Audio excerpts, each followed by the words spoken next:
Trevor the traction engine enjoyed living in the vicarage orchard.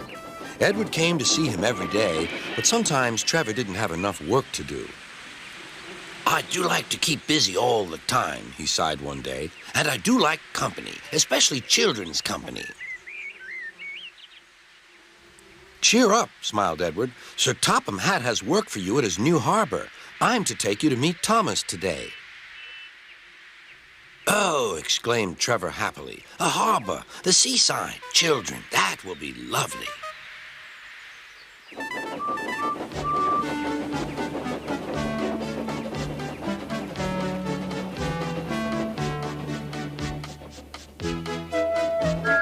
Thomas was on his way to the harbor with a trainload of metal pilings. They were needed to make the harbor wall firm and safe.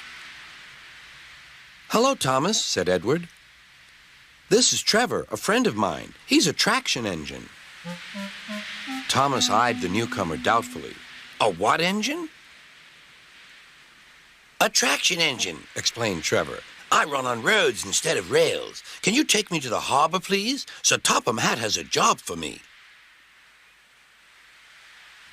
Yes, of course, replied Thomas, but he was still puzzled.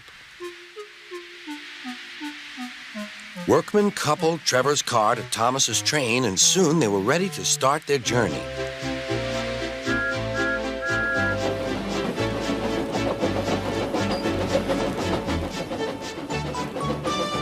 I'm glad Sir Topham Hatt needs me, called Trevor. I don't have enough to do sometimes, you know, although I can work anywhere, in orchards, on farms, in scrapyards, even at harbors.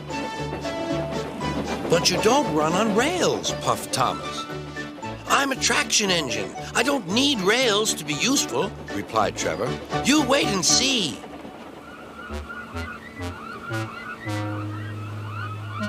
When they reached the harbor, they found everything in confusion. Cars had been derailed, blocking the line, and stone slabs lay everywhere. We must get these pilings past, said Thomas's driver. They are essential. Trevor, we need you to drag them round this mess. Just the sort of job I like, replied Trevor. Now you'll see, Thomas. I'll soon show you what traction engines can do. Trevor was as good as his word. He dragged the pilings clear with chains and towed them into position. Who needs rails? He muttered cheerfully to himself.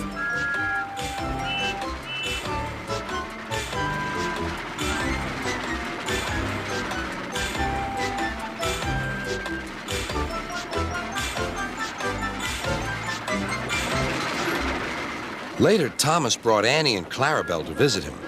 Thomas was most impressed. Now I understand how useful a traction engine can be. The coaches were full of children. Trevor gave them rides along the harbor. He liked this best of all.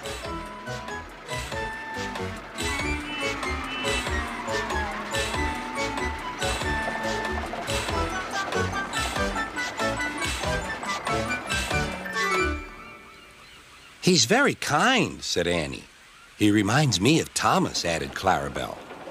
Everyone was sorry when it was time for Trevor to go. Thomas pulled him to the junction.